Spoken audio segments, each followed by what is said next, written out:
Queria ouvir, então, os dois pré-candidatos aqui no Canal Livre sobre isso. Papel do Supremo, se vocês acham que há hoje algum tipo de disfunção no equilíbrio entre os três poderes e, caso vocês cheguem à presidência da República, o que é que está na mão do Poder Executivo para resolver um problema, se ele existir, no entender de vocês? Deixa eu começar com o Renan. Bom, a partir de 2012, quando a gente está discutindo embargos infringentes, ali a discussão sobre mensalão, a gente começa a ouvir falar do STF. E hoje, né, estamos em 2026, ano de Copa, a gente sabe os 11 do STF, mas não sabe os 11 que vão estar na seleção brasileira. E, na verdade, o Xandão e o Neymar são os objetos de polêmica nacional. Mas, a real, o Supremo tem que voltar para sua caixinha.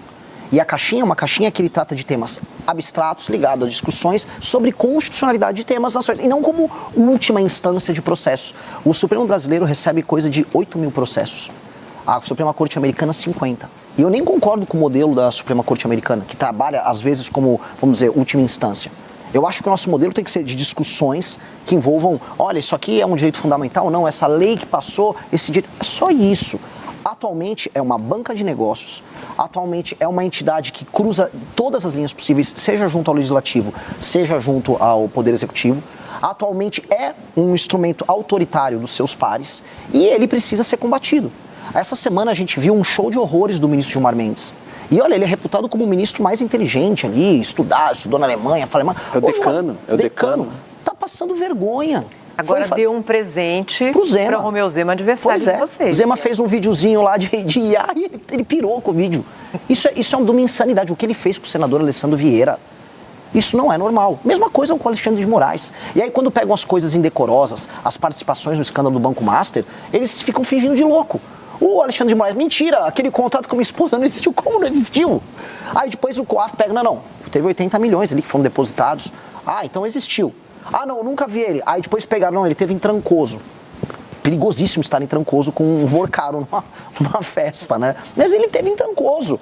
O que tem que acontecer com essas pessoas? Primeiro, tem que chegar um presidente da República que não tenha rabo preso, como foi o caso do Bolsonaro e como é o caso do Lula, e chegar lá e endereçar o tema do impeachment de ministros do STF e uma reforma que acabe com as decisões monocráticas, como acontece no Brasil. 83% das matérias que chegam lá são resolvidas com decisões monocráticas.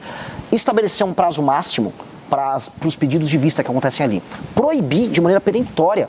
Esse prazo já tem, são 80 dias agora. Mas assim, Demorou. O problema é que não são cumpridos e quem deveria fiscalizar eles não fiscaliza, que são eles próprios, que é essas loucuras que acontecem. Outra coisa, os escritórios de advocacia ligados a parentes.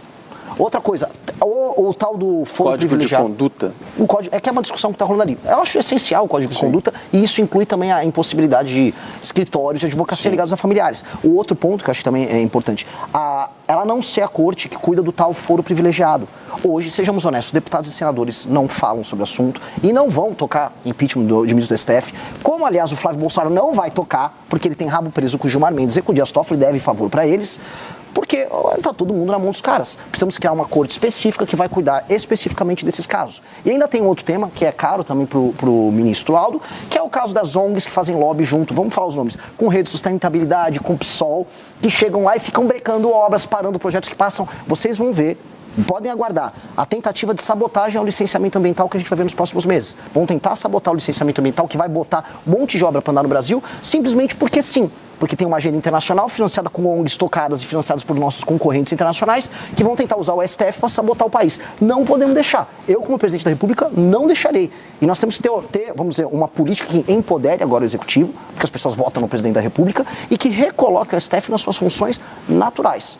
O Legislativo também, e aí peço para as pessoas votarem direito esse ano, né? Não tem que ter palhaços, tem que ter pessoas corajosas e probas para tocar esse assunto de maneira inteligente. Que esse tema do STF é muito importante, não dá para a gente, infelizmente ele cobre muito espaço. Caso claro, eu estou falando muito, dia 5 de janeiro, algumas áreas do Brasil que estão sob comando do crime, eu vou colocar em estado de defesa. Eu tenho certeza absoluta que vai vir uma ação do PSOL, o PSOL vai botar uma ação e vai vir um ministro que vai dar uma decisão monocrática barrando. Só que se o pedido do estado de defesa passa pelo processo legislativo certinho, obtive a maioria, conseguir, aí a decisão ilegal não se cumpre. E nós temos que estar prontos para ter um presidente da República que não obedeça uma decisão ilegal que venha do STF. Decisão ilegal não se cumpre. Inclusive já não se cumpriu antes. Uma vez houve uma decisão do Marco Aurélio mandando afastar o Renan Calheiros, 2016. Renan Calheiros, com nenhuma qualidade moral, vamos deixar claro, falou não. Rolou um impasse e derrubaram. que eu acho que está na hora de fazer isso. O Bolsonaro ficava comprando, a gente comprou muitos conflitos do período do Bolsonaro, em que ele ficava gritando, não gosto do Xandão. Aí depois chorava no telefone com o Xandão, como foi relatado, pediu ajuda para Michel Temer. Não é assim que se resolve. Institucionalmente você vai ter que dar um break. Porque o Supremo vai fazer o quê? Vai te dar um golpe de Estado? Nós precisamos falar, se o processo legislativo foi tocado através dos seus agentes devidamente constituídos, e se o presidente, devidamente constituído, entrou, vamos dizer, no cumprimento das suas atribuições com um projeto, isso tem que ser respeitado pelo STF. Não é porque eles querem discutir direitos humanos em Harvard que isso vai ser derrubado. Isso tem que ficar claro. O próximo presidente da República vai ter que lidar com esse problema. E a gente não vai poder fugir desse assunto.